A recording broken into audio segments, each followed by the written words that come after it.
주인의 원수를 갚은 개. 경상도 하동이라는 곳에서 있었던 일이었어요. 이 마을에 어린 딸과 어린 여자 종을 데리고 사는 여인이 있었죠. 어느 날 밤, 한 모가비가 이 집에 도둑질을 하러 들어왔어요. 모가비는 광대의 우두머리를 말하죠. 잠을 자고 있던 여인과 종은 너무 놀라 거세게 반항했어요.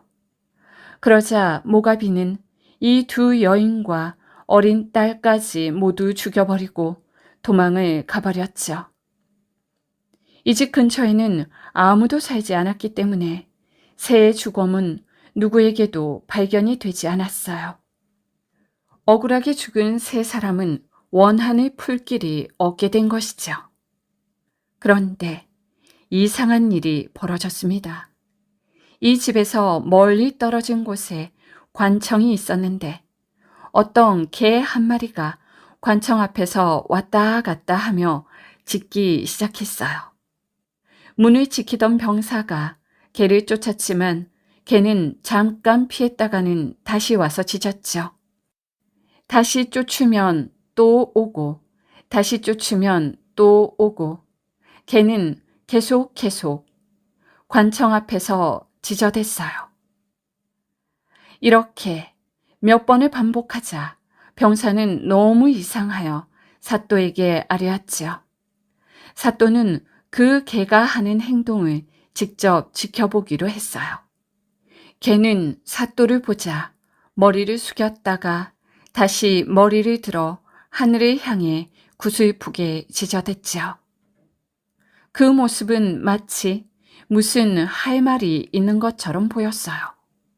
사또는 그 모습이 너무 이상하여 한 장교에게 명령했죠.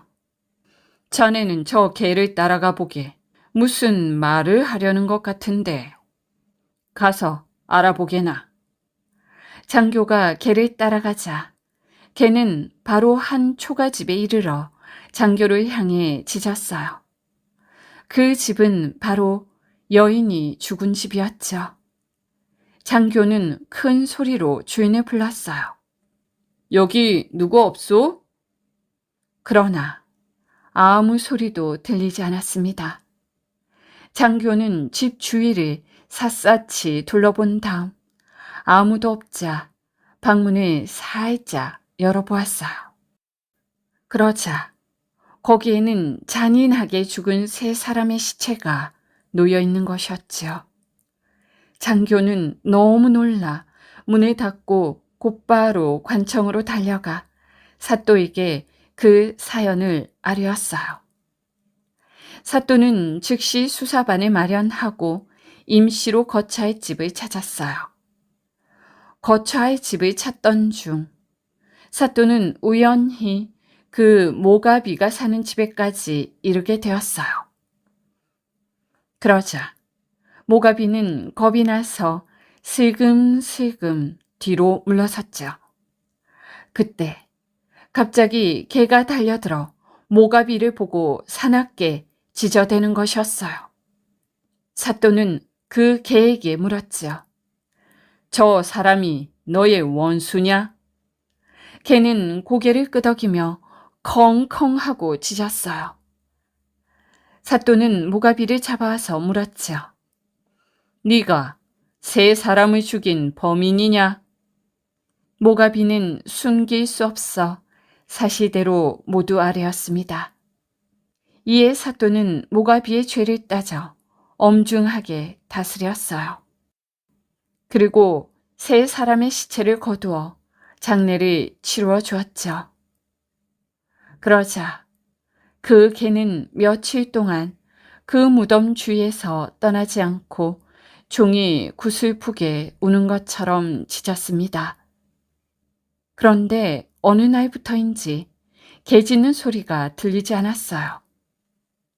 궁금하게 생각한 마을 사람들이 무덤에 가보았지요.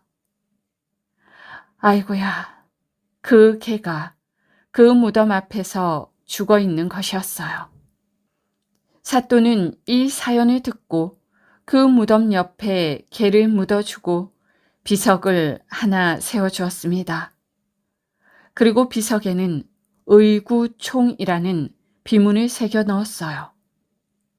의구총이란 의로운 행동을 한 개의 무덤이라는 뜻이었지요. 스님이 준 대추씨. 옛날 어느 마을에 가난한 농사꾼이 살았어요. 그런데 이 사람은 아무리 부지런히 일을 해도 가난에 면하지 못했지요. 아이고야, 배를 늘 골고 살았어요. 그래서 어떻게 하면 나도 밥이나 배불리 먹어보고 살 수 있을까? 자나깨나 그게 소원이었지요. 하루는 이 사람이 농사일을 마치고 집에 돌아왔습니다. 어떤 스님이 동냥을 하러 왔지요. 집에 있는 곡식이라고는 죽이라도 쏘어 먹으려고 남겨둔 보리 한 대박뿐이었습니다. 그걸 내주고 나면 당장 끼니거리도 없는 판국이었지요. 그런데도 이 사람은 스님을 그냥 보내기 미안해 그 보리쌀 한 대박을 몽땅 긁어다가 시주를 했어요. 그랬더니 스님이 고맙다고 하면서 대추씨 하나를 주더라지요. 이것을 심어 가꾸면 대추가 많이 열릴 텐데 그러면 하루에 한 번씩 나무를 잡고 흔들어 보십시오. 꼭 하루에 한 번씩만 흔들어야 합니다. 이 사람이 대추씨를 받아서 곧바로 뒷뜰에 심었어요. 그랬더니 금세 쑥쑥 자라서 이듬해에는 큰 나무가 되었죠. 가을이 되니 온 가지에 대추가 주렁주렁 많이도 열렸습니다. 그래, 스님이 이르기를 하루에 한 번씩 나무를 잡고 흔들어 보랬지? 그래, 나무를 잡고 흔들었더니 대추나무에서 대추가 우수수수 떨어지는데 얼마나 많이 떨어지는지 땅바닥에 수북하게 쌓였지요. 그걸 다 주워서 되어봤더니 닷되나 되더랍니다.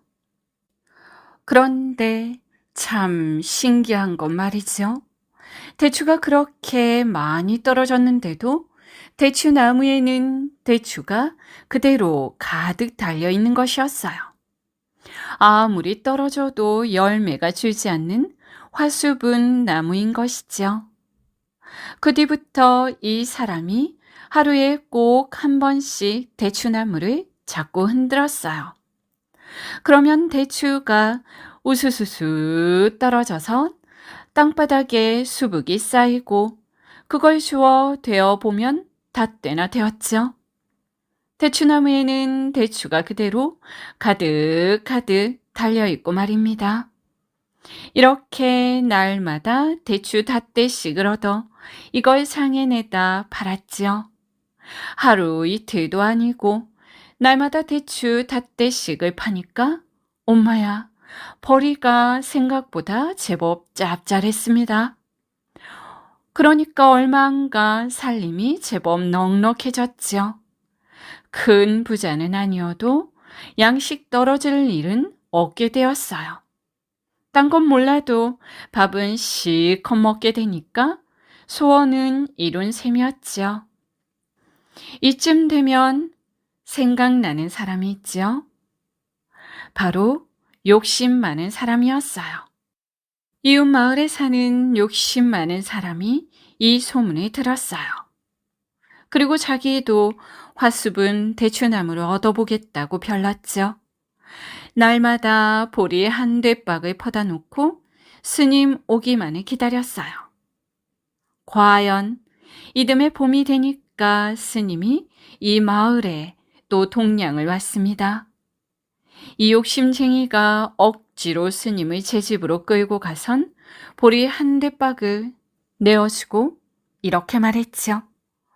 아이고, 우리도 대추씨 하나 주십시오. 대추씨. 아이고, 대추씨 하나 준다고 내가 얘기를 들었습니다요. 주실 거지요? 그러니 스님이 할 일 없이 대추씨를 하나 주었어요. 그래, 그걸 뒤뜰에다 심어서 큰 나무가 되도록 갖고 왔지요. 가을이 되어 대추가 열리니 아이고야, 대추나무에 대추가 많이 열렸습니다. 그래, 흔들어 보았지요. 아니나 다를까, 대추가 호두두둑 많이 떨어졌습니다. 한 닷대 떨어지니 너무 좋았지요. 그런데 그냥 그것만 받으면 욕심쟁이가 아니겠지요. 그걸로는 성이 차지 않아야 바로 욕심쟁이랍니다. 에이, 이게 뭐야? 겨우 하루에 한 번. 그것도 닷대씩 떨어질 뿐이잖아. 아무리 떨어져도 줄지 않는 화수분 나무라면, 아니, 한 번에 한 대썸 떨어지면 좀 좋겠어. 그래, 그래. 하하하. 그래, 그래. 나는 한 번에 다 받겠습니다. 아이고야. 이렇게 생각하고 이 사람이 그만 욕심을 내 나무를 자꾸 흔들었어요. 한 번, 두 번, 세 번, 10번, 20번, 30번. 이렇게 흔들어대니 어떻겠어요? 그만 나무 기둥이 뚝 부러지며 대추나무가 쿵 하고 쓰러져 죽어버렸습니다. 그러니 뭐 끝장이 난 것이죠. 죽은 나무에서 대추나무가 열릴 리 있겠어요? 욕심을 부리다가 대추를 아예 못 얻게 된 것이죠. 그 뒤로 많은 사람들이 스님을 기다렸지만 스님은 2번 다시 그 마을에 나타나지 않았다고 하지요. 그러다가 한 100년 뒤에 다시 나타났다고 하지요. 국순전. 국순의 자는 자후이다. 그 조상은 농서 사람인데 90대 조인 모가 순임금 때 농사일을 다스리던 후직을 도와 백성을 먹여 살린 공이 있었다. 시경에 이르기를 내게 밀과 보리를 주었도다 라고 한 내용이 그것이었다. 벼슬도 하지 못하고 숨어 살던 모는 밭에서 생활하며 나는 밭을 갈아야 먹으리라 라고 했다. 어느 날 임금은 모에게 자손이 있다는 말을 듣고 조서, 그러니까 임금의 명령을 적은 문서를 내려 그를 불러오게 했다. 그를 부를 때 각 고을에 명해 후하게 예물을 보내라 하고 신하를 시켜 그 집과 교분을 맺게 했다. 그리하여 모는 차츰 훈훈한 기운이 스며들어 친근하고 편안한 맛을 지니게 되었다. 이에 모는 기뻐하며 말했다. 나를 이루어 주는 자는 벗이라 하더니 과연 그 말이 옳구나. 그 후로 모에게 맑은 덕이 있다는 소문이 자자해지니 임금은 그 집에 정문을 내려 치하했다. 또한 임금을 따라 원구의 재상 공으로 중산 후에 봉하고 시급 1만 호에 식실봉 5,000호를 내린 후 성을 국시라 칭했다. 모의 5대손은 성왕을 도와 나랏일을 제 힘으로 다해 태평성대를 이루었다. 그러나 강왕이 즉위하자 모의 후손은 점차 박대를 받아 금고, 그러니까 벼슬에 오르지 못하도록 함에 처해졌다. 그리하여 후세에 나타난 자가 없고 모두 민간에 숨어 살았다. 위나라 초기에 이르러 순의 아비 주가 세상의 이름을 널리 알렸다. 그는 상서랑 서막과 친하게 지냈다. 서막이 주를 얼마나 좋아했던지 조정에까지 끌어들여 주가 입에서 떠날 날이 없었다. 이를 안 어떤 이가 임금에게 상소를 올렸다. 막이 주와 사사로이 사귀니 앞으로 조정을 어지럽게 할 것이옵니다. 임금은 크게 노해 막을 불러 진상을 물었다. 막은 머리를 조아리고 임금에게 사죄하며 말했다. 신이 주와 친하게 지내는 것은 사실이오나 그에게 성인의 덕이 있기에 수시로 그 덕을 마신 것뿐이옵니다. 임금은 그를 책망하며 내보냈다. 그 후 진나라 세상이 되자 주는 세상이 어지러워질 것을 미리 알고 유영과 완적의 무리와 함께 대나무 숲에서 눈이 일며 일생을 마쳤다. 주의 아들 수는 재능이 많고 도량이 넓었다. 출렁대고 넘실거림이 만경창파와 같아 맑게 하려 해도 맑아지지 않고 뒤 흔들어도 흐려지지 않으며 그 풍미가 세상을 뒤덮어 제 기운을 사람에게 더해 주었다. 일찍이 서법사와 온 종이 담론할 때 동석한 사람들이 모두 몸을 가누지 못하게 되었다. 그 이름이 드디어 유명하게 되니 호를 국처사라 했다.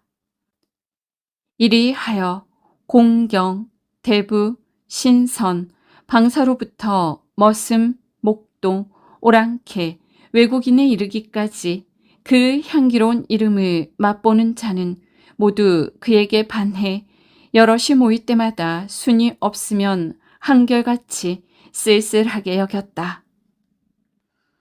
국처사가 없으면 자리가 즐겁지 않아.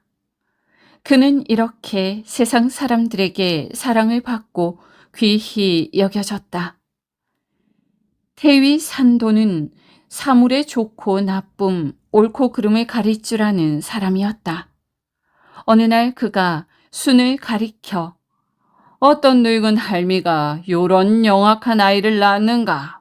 세상 사람들을 그릇이 자가 바로 이놈일 것이다. 라고 했다. 관청에서 그를 불러 청주 종사로 삼았으나 격에 맞지 않는 벼슬 자리라 하여 다시 평원 도구를 시켰다. 여기서 평원 도구란 좋지 않은 수를 말한다. 그는 얼마 뒤에 탄식하며 말했다.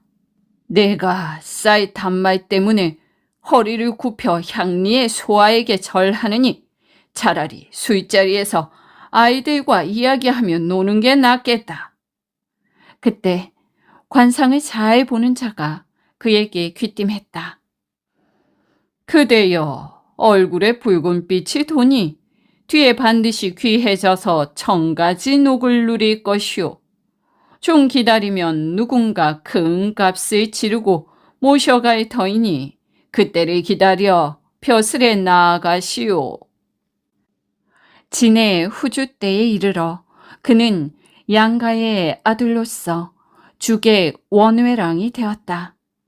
임금은 그의 남다른 도량을 보고 장차 큰일에 쓸 제목이라 생각하고 당장에 벼슬을 올려 광록대부 예빙경으로 삼고 작을 올려 공으로 삼았다. 이로부터 군신이 회의를 할 때 언제나 순을 시켜 잔을 채우게 했다. 술잔을 내고 물리며 주고받는 것이 임금과 신하들의 마음에 꼭 들었다. 임금은 그를 크게 칭찬했다. 경이야말로 곱고도 맑구나. 내 마음을 열어주고 편안하게 하는 자로다. 이리하여 수는 권세를 얻어 마음대로 일을 하게 되었다. 어진 이와 사귀고 손님을 접대하며 늙은 이를 봉양해 술과 고기를 주고 귀신에게 고사하고 종묘에 제사하는 일을 모두 순이 주관했다. 임금이 밤에 잔치를 할 때도 오직 그와 궁인만이 모실 수 있었고 아무리 가까운 신하라 해도 이에 참여하지 못했다. 이로부터 임금은 곤드레 만드레 취해 정사를 돌볼 생각을 하지 않았다. 순이 이런 임금에게 굳게 입을 다물고 충언을 하지 않았으므로 예법을 아는 선비들은 그를 원수같이 미워하게 되었다. 임금만이 언제나 그를 감싸고 돌았다. 순이 또 돈을 걷어들여 재산을 모는 데 열중하니 시로는 그를 더럽다고 비난했다. 하루는 임금이 물었다. 경에게 어떤 버릇이 있는고? 순이 대답했다. 옛날에 두에는 좌전을 좋아하는 벽이 있었고 왕제는 말을 좋아하는 벽이 있었으며 신은 돈에 대한 벽이 있나이다. 임금은 호탕하게 웃고 그를 더욱 아껴주었다. 그러던 어느 날 순이 임금 앞에 나갔을 때 본래 순의 입에서는 냄새가 났는데 임금이 갑자기 이것을 싫어하며 말했다. 경이 이제 늙어 내가 맡기는 일을 감당하지 못하는가? 순은 그 말을 알아듣고 관을 벗고 사죄하며 아뢰었다. 신이 작을 받고 사양치 않으면 마침내 몸을 망칠 염려가 있사오니 부디 신을 제 집으로 돌려보내 주시면 신은 그것으로 제 분수를 알겠나이다. 임금은 신하들에게 명해 그를 부축해 집으로 돌아가게 했다. 순은 집에 오자마자 갑자기 병들어 하루 저녁에 죽었다. 그에게는 아들이 없고 먼 친척인 청이 있었는데 뒤에 당나라에 출사해 벼슬이 내공봉에 이르렀고 자손이 다시 중국에서 번성했다. 사시는 이렇게 평했다. 국시는 그 조상이 백성에게 공이 있었고 청백함을 자손에게 물려주었다. 이것은 창이 주나라에 있는 것과 같아 향기로운 덕이 하늘에까지 이르렀으니 가히 제 할아버지의 풍도가 느껴진다고 했다. 그러나 수는 술동이 정도의 작은 지혜로 가난한 집에서 일찍 조정에 진출해 권세를 누리면서도 옳고 그름을 따져 간언하지 않고 왕실이 어지러워져도 이를 바로잡지 못했다. 그리하여 마침내 전하의 웃음거리가 되고 말았으니 거원의 말이 실로 믿을만하도다. 설중매 15번째 이야기. 형인 왕의 임종에 접하여 부름을 받았던 수양대군은 왕이 반드시 자기에게도 고명을 내릴 것을 기대하고 그 뜻을 권남에게 전하고 집을 나섰던 것이다. 그때 권남은 그 결과가 궁금하여 수양궁에 사랑에서 낮잠을 자고 있었다. 마침내 수양대군은 불만스러운 얼굴로 사랑에 나타났다. 권남은 벌떡 일어섰다. 생각보다 일찍 퇴골하셨습니다. 상감께서 마지막 고명이 없으셨습니까? 눈치가 빠른 권남이 물었다. 어허, 고명은 늙은 것들한테 내리셨소. 늙은 것들한테라니요? 황보인, 남지, 김종서 따위지 누구겠소? 아, 그거 참 잘된 일입니다. 아니, 이 사람 보게 그대마저 그 늙은이들을 편들긴가? 수양대군은 앉아있다가 벌떡 일어서며 화를 불끈냈다. 소인이 무엇을 하는 것이 있겠습니까마는 천명은 아무도 거스를 수가 없지요. 지금 어수선한 때에 소인은 말을 삼가야 하겠습니다. 그럼 오늘은 이만 물러갈까 합니다. 하고 권남은 두 손을 앞으로 모으며 자리에서 일어났다. 그러지 말고 앉아보시오. 수양대군은 권남과 이렇게 헤어지고 싶지는 않았다. 잘된 일이라고 한 말이 수상하고 동시에 마음이 끌려 놓아주지 않았다. 권남이 한 말에 속뜻을 알고 싶었다. 아닙니다. 지금은 물러갈까 합니다. 또 오지요. 수양대군의 속을 훤히 꿰뚫어 보고 있는 권남이 일부러 한번 오기를 부렸다. 그러지 말고 지금 좀 함께 있고 싶소. 하고 수양대군은 권남의 옷소매를 잡아앉혔다. 그러더니 사랑채에 좀 더 으슥한 방으로 권남을 끌다시피 데리고 들어갔다. 권남은 못 이기는 채 하고 그대로 끌려갔다. 수양대군은 주안상을 가져오라고 명하고 다시 마주 앉았다. 권남은 묵묵히 앉아서 벽에 걸린 그림과 활과 검등 속을 둘러보고 있었다. 수양대군은 권남이 먼저 말하기를 약간 초조한 마음으로 기다렸다. 그래도 권남이 말없이 사방을 두리번거리고 앉아 있으니 속이 답답한 수양대군이 먼저 입을 열었다. 이보시오. 권공이 할 말이 많을 터인데 그대로 간다는 게 말이 돼요? 조금 전에는 고명을 받지 않은 것이 잘 되었다고까지 하지 않았소? 그래, 그게 무슨 뜻인지 말해보시오. 권남은 말하기가 거북한 듯 얼마 동안 주저했다.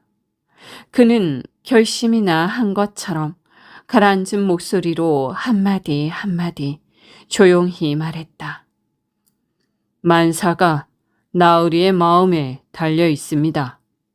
고명을 받지 않은 것이 차라리 잘된 일이라 함은 고명을 받으면 미련이 생기고 미련이 생기면 결심이 흐트러집니다.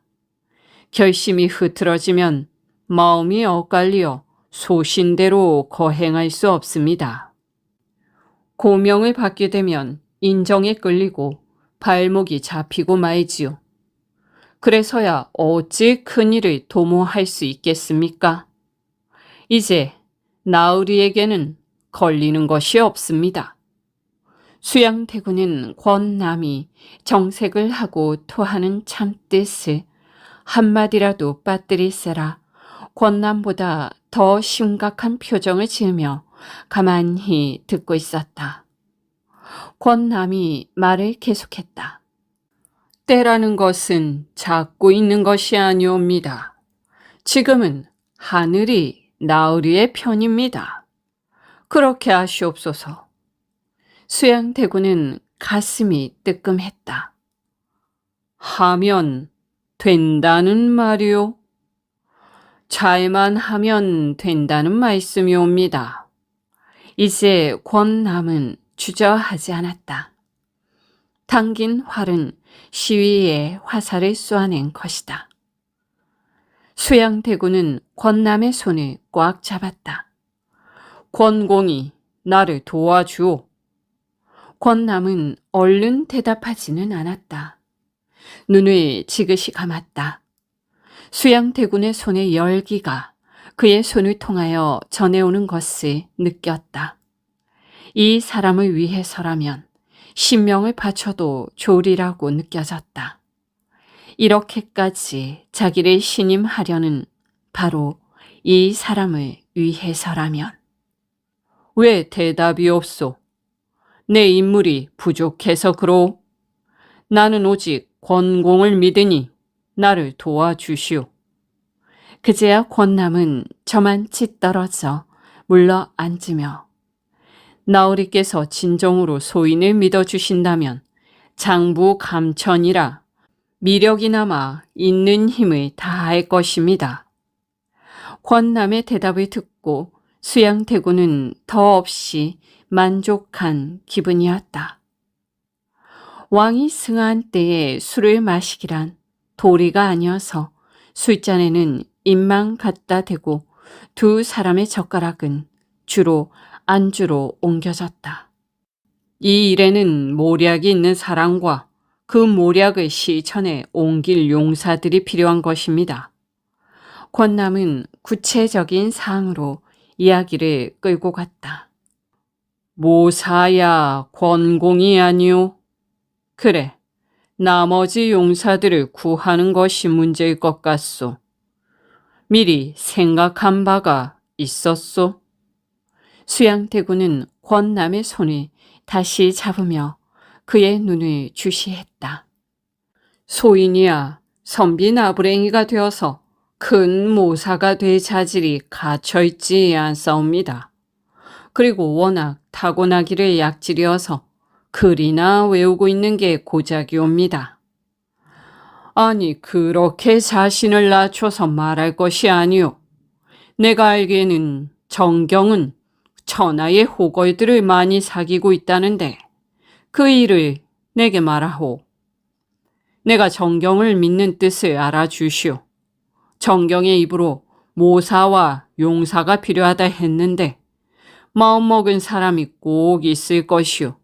그대 마음에 드는 사람이면 내 마음에도 들 것이고 그대가 쓸만하다고 생각한다면 내가 쓸 것이오. 이만 하면 권남은 만족했다. 이미 보좌의 고명이 대신들에게만 내리고 수양대군은 일개 권세 없는 종친의 지위에만 머물게 된 형세였다.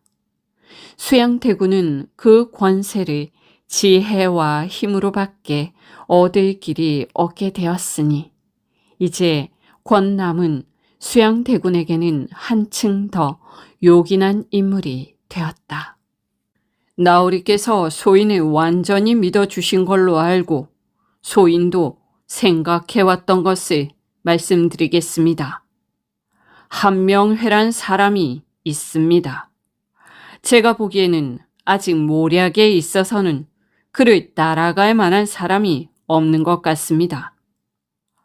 한명회라. 그 집안이 어떻게 되는 사람이요? 한상질의 손자입니다. 나이는 올해 38입니다. 무얼 하고 있소? 개성의 경덕궁직입니다. 경덕궁직이라고? 그래, 나이 38에 아직 벼슬이 그 모양이요. 어떻게 된 거요? 수양대군은 어이가 없다는 듯이 웃었다. 권남은 대답을 하지 않고 수양대군이 다시 묻기를 기다렸다. 그래, 그 사람이 그렇게 용한 모사꾼이란 말이오? 정경이 그만큼 지켜올리는 걸 보면 필류곡절이라 보통 내기는 아닌 모양인데 출세가 늦었군. 수양대군은 언성은 진담 반 농담 반이었다. 그러나 호기심이 있었던 것은 틀림없었다. 나으리께선 삼국시대의 조조나 송권의 봉추 선생을 미처 몰라보았던 고사를 기억하실 겁니다. 인물이란 지위나 겉모양으로 따질 일이 아니라고 생각합니다. 조조나 송권은 봉추 선생이 형편없는 용모에 풍채가 빈약하고 나이 먹도록 초야에 묻혀 살았다고 하여 무시해 버렸지만 결국 그를 유현덕에게 빼앗겼습니다. 그래서 봉추 선생에게 조조와 송권은 도로 쫓기는 신세가 된 것입니다. 인재를 알아볼 줄 몰랐던 것이지요. 나으리가 지평대업을 하시려면 한명회란 인물이 절대적으로 필요합니다. 어허, 좌우간 사람을 한번 보고 이야기합시다. 한시 앞이 불러올리도록 하오. 지금 벼슬 자리에 있는 인물 중에는 쓸만한 사람이 없소. 우의정, 김종서 한 사람이 있지만 그 위는 워낙 호랑이라서 기들일 수가 없지요. 다른 이들은 별 것이 아니고 혹 인연이 닿으신다면 정인지를 끌어보시죠. 그는 명나라의 대관들과 교제가 넓고 그리고 지편전에 최항을 필두로 하여 정인지를 따르는 자들이 더러 있습니다. 정인지가 내가 끈다고 따라올까? 수양대군은 미심스러운지 쓴 웃음을 지으며 말했다. 그는 절개보다는 부귀를 더 소중히 여깁니다. 평소에는 절개를 내세우지만 난시에는 시세를 따르는 꾀가 있는 사람입니다. 나으리께서 부귀와 공명으로서 달래면 쫓아올 것입니다. 그렇게 되면 그를 따르는 자들이 이탈하지 않을까 염려돼요. 정인지를 시켜 최항을 끌게 하고 최항을 시켜 신숙주를 끌게 하고 신숙주를 시켜 강맹경과 이계전 등을 줄로 엮듯이 끌어오면 됩니다. 옳은 말이요. 지난번 내전에서 잔치가 벌어졌을 때 정인지의 거동이 나를 기피하는 것 같았으나 상감께는 종실 가운데서 주공과 같은 덕을 가진 사람이 숙부라고 아뢰었소. 신숙주는 조금 전에 경회로의 연못가에서 만났는데 나에게 은근히 호의를 보이는 것 같았소. 대세가 나으리에게로 돌아오는 기조입니다. 그 사람들은 모두 앞으로 나라를 다스리는데 꼭 필요한 인재들입니다. 어서 한명회를 불러오도록 기별을 하시오. 그렇게 하겠습니다. 그럼 오늘은 이만 물러갈까 합니다.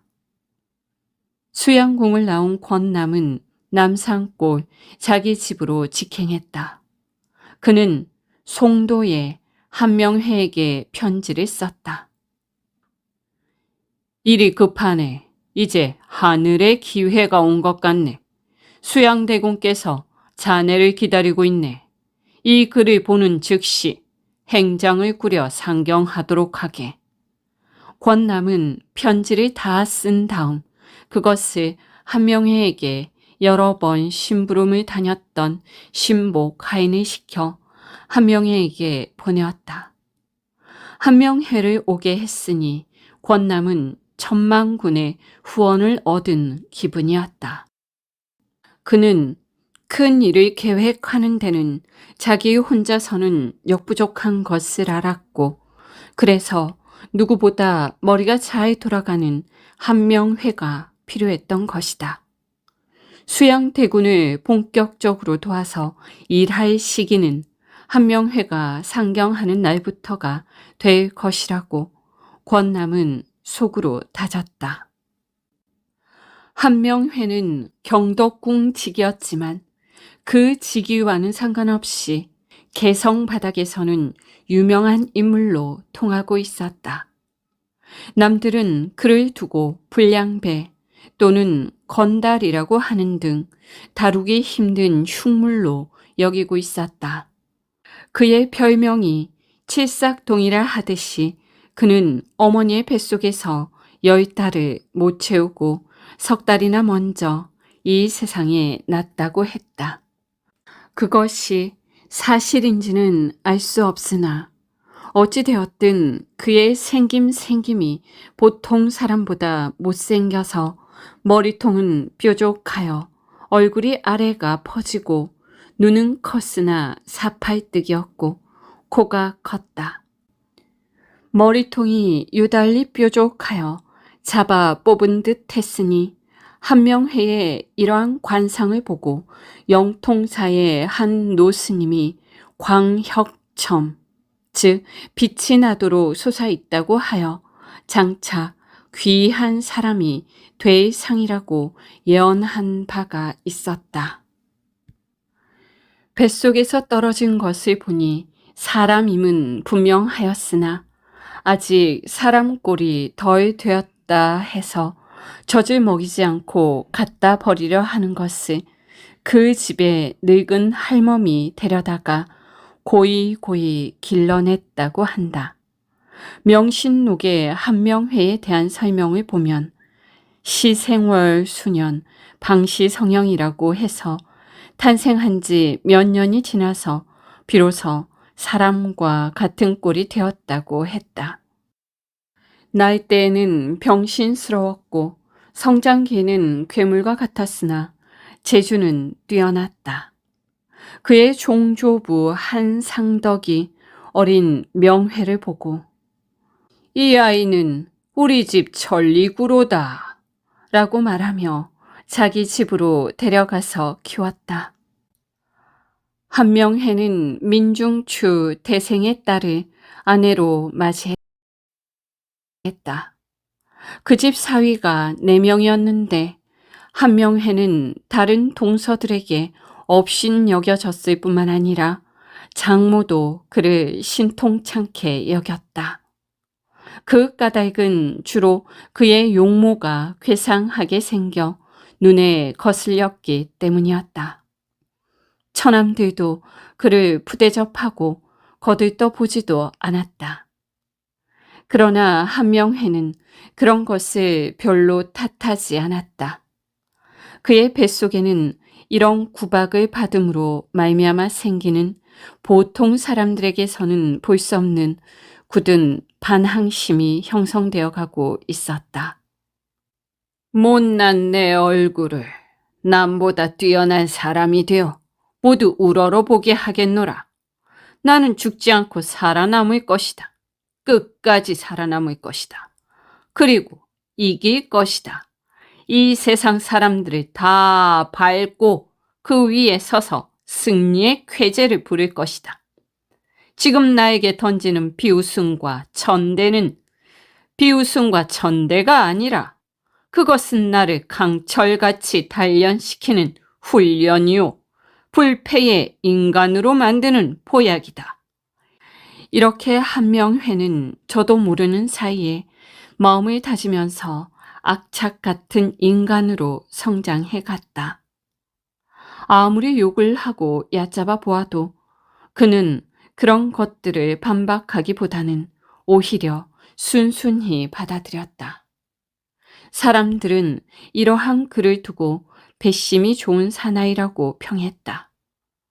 보기에 못생겼고 주는 것 없이 보기만 해도 아무에게나 불쾌감과 저항감을 일으키는 용모를 가지고 있을 뿐만 아니라 행동 것이도 생긴 용모에 걸맞는 짓만 하고 다니는 것이 일쑤였다. 그러니 사람들에게는 그의 배심은 두둑한 배심으로 보이지 않고 더욱더 얄미운 행세로 보였다. 그는 조부되는 문열공 한상질에 사당의 집이 있었으나 일가를 꾸미지 못하고 집을 비워버린 채 아내는 처가에 갖다 맡기고 혹시 생각이 나면 가서 만나기도 했으나 항시 이 사람 저 사람의 신세를 지며 돌아다녔다. 주로 그가 자주 드나드는 곳은 권남의 집이었다. 이렇게 되다 보니 그는 친구를 만날 일이 생겨도 권남의 집을 자기 집처럼 정해놓고 거기서 만났다.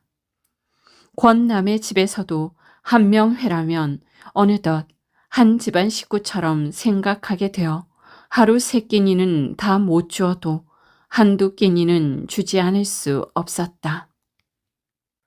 오늘날에 이르기까지 사가나 소설가들이 한명회란 인물의 성장기를 평가할 때 그를 단순히 시정에서 할 일 없이 떠돌아다녔던 자폐의 한 사람으로 생각하고 있는 것이 통례이지만 그것은 한명회의 겉만 알고 속은 모르는 판단이라고 아니할 수 없다.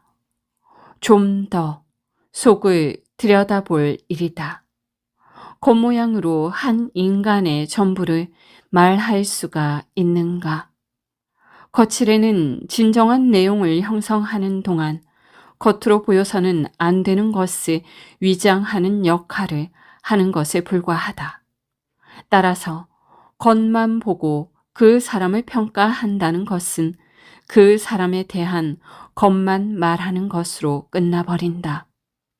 속마음은 잘 나타나 보이지 않기 때문이다. 권남의 집을 거처로 삼고 한명회는 밤낮을 쏘다녔다. 절친한 권남도 한명회가 사귀는 사람을 다 알지는 못했다. 이따금 그가 권남의 집으로 데리고 오는 사람들의 행색을 보면 술객이거나 한량들이 고작이었다.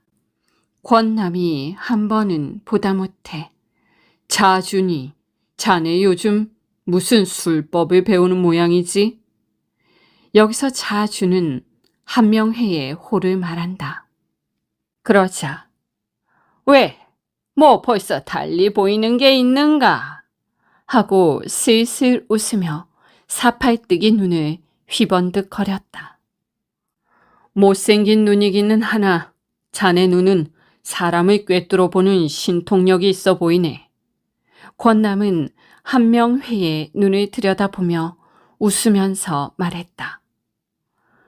신통력뿐이겠나. 이래봬도 천강성의 정기를 타고난 눈이라네.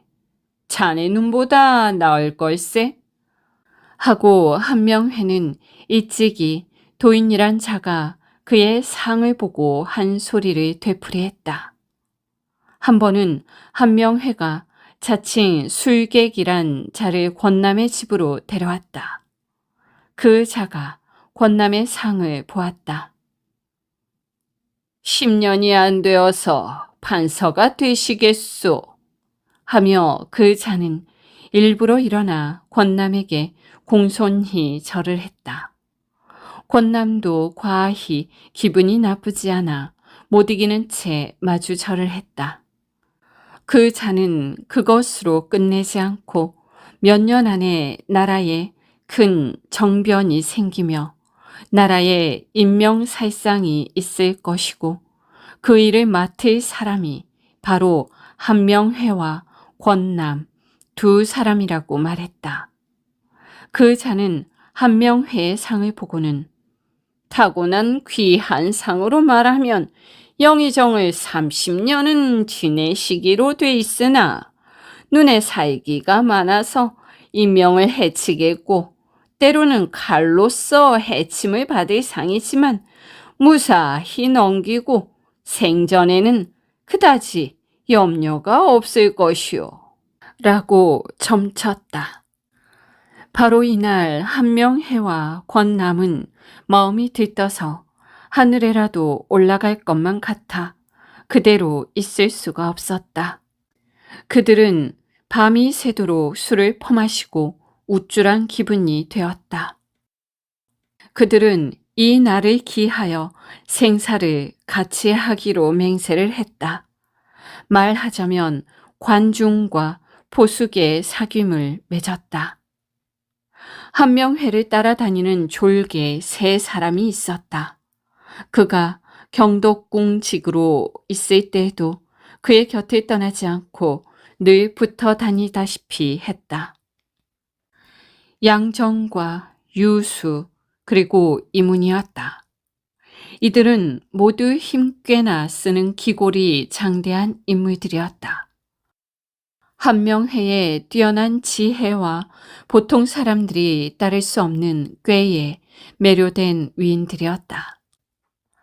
세상에서는 이들을 할 일 없이 남에게 행패나 부리고 다니는 한명회의 부하들이라는 비난이 많았고 그래서 그들을 가까이 할 수도 너무 멀리 할 수도 없는 불량배들로 낙인을 찍고 있었다.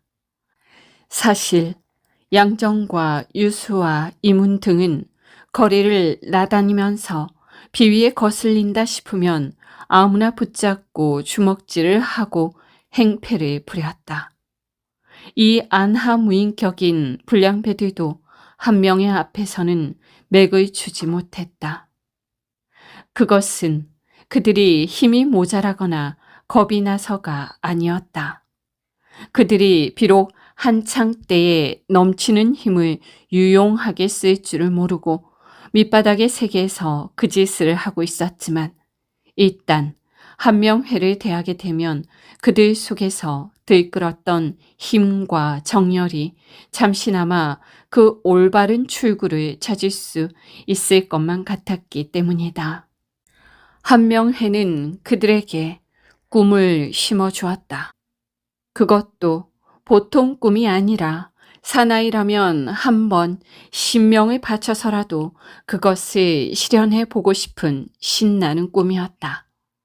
장차 한 나라의 운명을 결정짓는데 참가하는 장대한 꿈이었다. 힘은 쓸 데가 따로 있는 게야. 천하를 움직이는데 보람 있게 행사하는 것이야. 우선 눈앞의 것에 마음을 팔아서는 안 된다는 것을 알아야 해. 나만은 뜻이 커야 해. 뜻이 있으면 그것을 성취하려는 생각이 생기지. 승부는 거기에 걸어야 해. 괜히 날뛰지 말고 그때를 기다리며 힘을 길러두게. 한명회는 기회 있을 때마다 이런 투로 그들을 설득했다. 방향 감각이라고는 전혀 찾아볼 수 없고 넘치는 힘을 자제할 줄 모르고 헤매던 그들에게는 한명회와의 만남은 하나의 새로운 세계의 출현이었다. 이제 그들은 눈이 번쩍 뜨였다. 마음속에 한 줄기 빛이 와 닿는 것 같았다. 세상 사람들이 모두 흉물로 간주하고 있는 그들을 한명회는 극진히 보살폈다. 혼자 살아가기도 궁한 신세였건만 한명회는 생기는 것이 있으면 반드시 세 사람에게 나누어 주기를 잊지 않았다. 경덕궁직으로 받는 보수도 받는 날로 세 사람에게 골고루 나누어 주었다. 하다못해 경덕궁 기와를 벗기고 국내에 비싼 나무를 뽑아 판 것도 이들을 돕기 위하여 한명회가 행한 일의 하나였다. 이리하여 이들 세 사람은 한명회의 보살핌에 감지덕지하여 문자 그대로 죽어도 그의 명령에 복종하기를 맹세했다. 그 중에서 이문은 아예 한명회의 개인 심부름꾼이 되어 있었다. 한명회가 편지를 써서 이문에게 주어 권남에게 전달시켰다. 한 달 전, 아직도 문종이 승하하기 직전에 한명회는 권남의 집으로 찾아가 다음과 같이 자기 심정을 권남에게 토로한 일이 있었다. 이제 주상만 승하하시는 날이면 세자는 어리신지라 기필코 수양과 안평이 병고를 일으킬 걸세. 안평이 좀 명망이 있는 것 같지만 문약하여 일할 사람이 따르지 않으니 소용이 없을 것이고, 수양은 명성이 안평만 못한 것 같지만 의지가 억세고 일을 밀고 나가는 성민이 우리 둘이 합세하면 가히 성사를 기할 수 있을 걸세. 그렇게만 된다면 우리가 10년 내에 정승이 된다는 것도 헛소리가 아닐지 모르지. 문장과 도리를 따지는 데는 자네가 나를 능가하겠지만 일을 치르는 데는 내가 자네보다 더 나을지도 모를 걸세. 지금 자네가 수양대궁 궁에 친밀히 왕래하게 된 것은 다 하늘의 뜻이 닿아서 그런 걸세. 자네가 어련히 알아서 하겠지만 때를 놓치지 말고 수양대군을 더 가까이 해서 나를 청거만 해주게. 수양대군과 만나게 되면 큰일은 내가 꾸미겠네. 그리고 그 후 한명회는 권남에게 편지를 써서 기회가 오면 놓치지 말 것을 제삼 당부했다. 그리고 그는 이문에게 안평대군 궁의 동정을 정탐하도록 시키고 한편 수양대궁궁의 동향도 잘 알아오도록 시켰다. 수양대궁궁에는 이문의 일가 되는 사람이 궁로로 일하고 있어서 그곳의 동향은 쉽게 알 수 있었다. 양정과 유수도 한명회의 뜻을 알고 자기들의 부하를 통하여 한명회가 알아보기를 원하는 사람들의 거동을 알아왔다. 그들이 정탐의 대상으로 삼고 있는 인물들은 여러 층에 속해 있었다. 그 속에 정승과 판서가 들어있는 것은 물론이요, 집현전의 문신들과 수령 방백들도 끼어 있었다. 한명회는 남이야 무어라 말하거나 묵묵히 제가 할 일을 하고 있었다. 그의 소나귀에는 무수한 사람들의 이름이 적힌 수첩이 쥐어져 있었다. 그 수첩은 기재사항이 하루하루 늘어갔다. 양정과 유수와 이문이 고해 바치는 보고사항이 하나하나 깨알같이 기록되고 있었다. 어느 세월에 어떻게 그것이 필요할지는 한명회 본인이 아니고서는 귀신도 모를 일이었다. 참으로 더덥고 기약 없는 일이었다. 그 당시로서는 누가 봐도 그것은 한 뭉치의 휴지에 불과했다. 얼빠지고 못생긴 한 사나이가 허튼 수작을 하는 것처럼 보였을 것이다. 그러나 어찌하랴. 그것이 한 나라의 왕을 탄생시키기 위한 숱한 변혁의 기본적인 설계도가 되었으니 말이다. 몇 월 며칠 어느 때에 누가 누구를 찾아갔다. 누가 무슨 벼슬이 되고 누구는 무슨 벼슬이 된다는 소문이 있다. 그 속에 적힌 것은 모두 이런 것들이었지만 한명회는 시종일관 지치는 법이 없이 적어 넣기를 계속했다.